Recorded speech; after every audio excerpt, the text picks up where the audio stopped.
आज ह्यूमैनिटी की तो बात चल रही है, आज मानवता की तो बात हर कहीं हो रही है। आज विश्व कुटुंबकम की भावना की बात तो कर रहे हैं, लेकिन क्या हम वास्तव में उसे जी रहे हैं? क्या हम मानवता फैलाने का काम कर रहे हैं? क्या हम प्यार की भाषा का प्रयोग कर रहे हैं?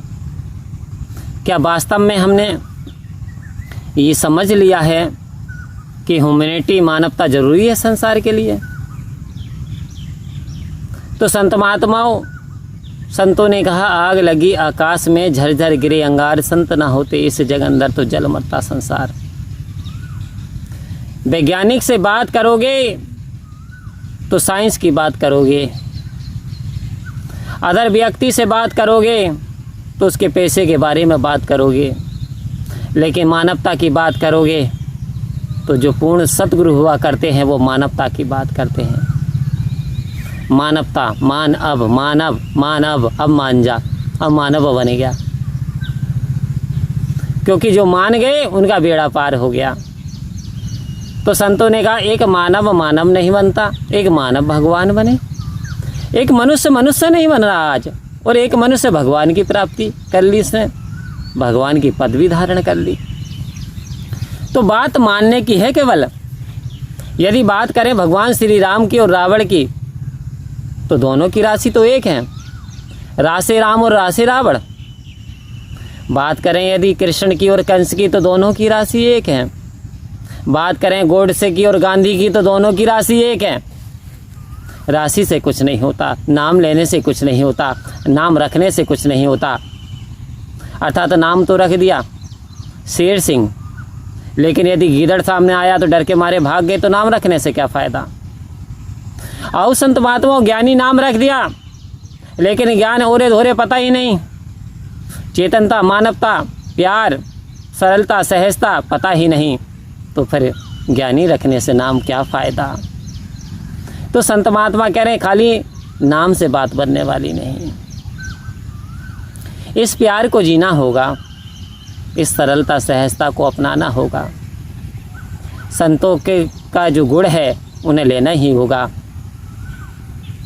क्योंकि आग लगी आकाश में, झरझर गिरे अंगार, संत ना होते इस जग अंदर तो जल मरता संसार।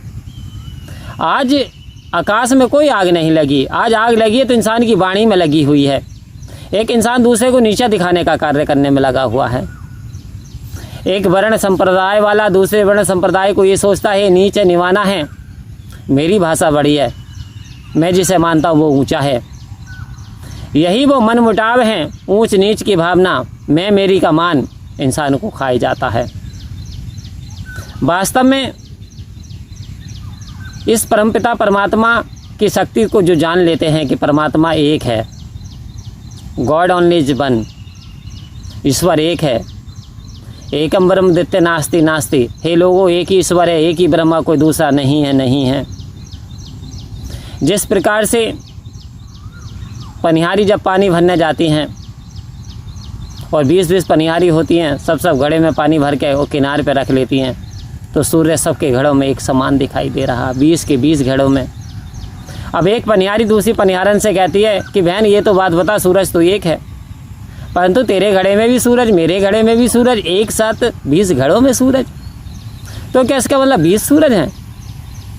दूसरी सखी हंस रही है, ये बहन ये तो इसका प्रतिबिंब है, वास्तव में सूरज तो एक है।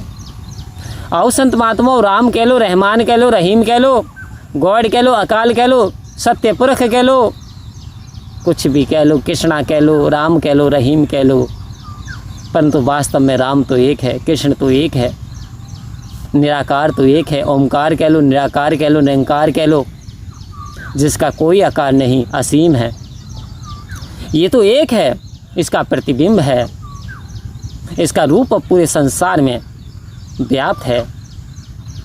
तो कहा संत महात्माओं ने, एक डली सोने की लेके, एक डली सोने की लेके गहने कई बनवा ले हम, फिर से उन गहनों को, माला झुमकों को फिर से हम गढ़वा ले हम, फिर से हम गलवा ले हम, हो जाए सोने का सोना फिर से हम गलवा ले हम। जितने प्रकार के आपको आभूषण नज़र आते हैं ये सोने से बने हुए हैं। परंतु यदि इनको फिर से पुनः गलवा लोगे तो सोने का सोना हो जाएगा। कहने का तात्पर्य जितने भी जीव जंतु इस संसार में हैं सारा परमात्मा का रूप है, परमात्मा की शक्ति है, और वो शक्ति जब वापस जाती है तो शक्ति में मिल जाती है। शरीर इस यानी भौतिक वातावरण में मिल जाता है। मिट्टी में चली जाएगी, वायु में चली जाएगी, अग्नि में चली जाएगी, पानी में चला जाएगा। और संत महात्माओं तो कहने का तात्पर्य देखो, 5 तत्व का पुतला देखो, ये 5 तत्व का पुतला है और सोचता है कि मैं कर रहा हूँ।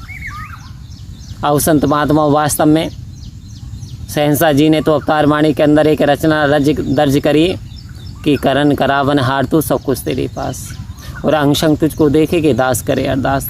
तू राजा अधिराज है, मैं दासों का दास। मेरे प्रभु करने वाले आप हो, कराने वाले आप हो, मैं तो तेरे दासों का दास हूँ। कितना बड़ी पदवी परमात्मा के लिए शहंशाह जी ने दे दी। तू शहंशाहों का शहंशाह और मैं दासों का दास। क्या मेरे अंदर दास की भावना आ पाई है? क्या मैंने सदगुरु के प्रति अपने आप को समर्पण कर दिया है? क्या मैंने अपनी चतुराई को मिटा दिया है? आओ मेरी सदगुरु माता सुदीक्षा जी कह रही हैं आत्म मंथन करें संत महात्माओं, जरूरी है। क्योंकि कोई बहन जब दही का मंथन करती है, जब दही को चलाती है तो उसमें से माखन निकलता है, माखन घी बन जाता है। मंथन करने से होता मठा अलग निकल जाता है। कहने का तात्पर्य हर इंसान को अपना आत्म मंथन करना चाहिए। क्या वास्तव में ये जो हीरा जन्म मिला है मैं इसके अकॉर्डिंग काम कर रहा हूँ? क्या मैं सभी समय पे भजन कर रहा हूँ, सिमरन कर रहा हूँ, पवित्र पुस्तकों को पढ़ रहा हूँ? यदि नहीं तो कमी है। और यहाँ भी कह दिया संत महात्मा पछताना पड़ेगा कि अब ना संभला तो रोना पड़ेगा, अब ना संभला तो रोना पड़ेगा, नरक में गर्क होना पड़ेगा, तेरा ऐसा बुरा हाल होगा जो बताने के काबिल नहीं है। कह रहे हैं वेद शास्त्र वर्णन भी नहीं कर सकते, ऐसा हश्र होता है जीवात्मा के साथ। यदि ये जीवात्मा किसी को सताती है शरीर से, किसी को सताती है माया से, किसी चलते हुए को गिराती है, किसी की आंखों में आंसू देती है, तो वास्तव में फिर उसका अच्छा होने वाला नहीं। क्योंकि संत महात्मा कह रहे हैं इतिहास देख लो, दगा किसी का सगा नहीं, ना मानो तो कर देखो। जिन लोगों ने दगा करी आज जाके उनके घर उजड़ देखो। कौरवों का क्या हश्र हो गया? चक्रव्यूह की रचना कर दी, दगा कर दिया, धोखे से मार दिया अभिमन्यु को। इतने सारे मिलकर के एक साथ यदि किसी वीर को मारेंगे तो वो धोखा ही हुआ। वीर के लिए एक ही वीर हुआ करता है, एक एक करके लड़ लेते, परंतु वहाँ धोखा किया तो दगा सगा नहीं हुआ, अंत में उनका भी हश्र ऐसा ही हुआ। आओ संत महात्माओं दगा करने की सोचे भी नहीं, छल और कपट को त्याग दो, मन को पवित्र बना लो, मन में प्यार बसा लो। एक बार सत्संग में आन करके संत महात्माओं की वाणी को सुनो। सदगुरु आखिर हमें बनाना क्या चाहते हैं कि साहिब मुझे ही देख लो हीरा बना दिया, और मुझे कौन पूछता था तेरी बंदगी से पहले, एक बुझा सा दिया था तेरी रोशनी से पहले। जब ये ब्रह्म ज्ञान की दात हमें ना मिली तो वास्तव में बुझा सा दिया था, वास्तव में जीवन में आनंद ही नहीं था, सुकून नहीं था, शांति नहीं थी। लेकिन मेरे सदगुरु ने इस शहंशाह की मुझे जानकारी करके शहंशाह बना दिया, मैं मेरी का मान मिटा दिया, अहंकार से मुझे कोसों दूर कर दिया। ये मेरे सदगुरु की कृपा है कि बंधन काट मिला दे राम, यही है मेरे सदगुरु की पहचान। परम प्यार से बोलिए धन्यवाद जी।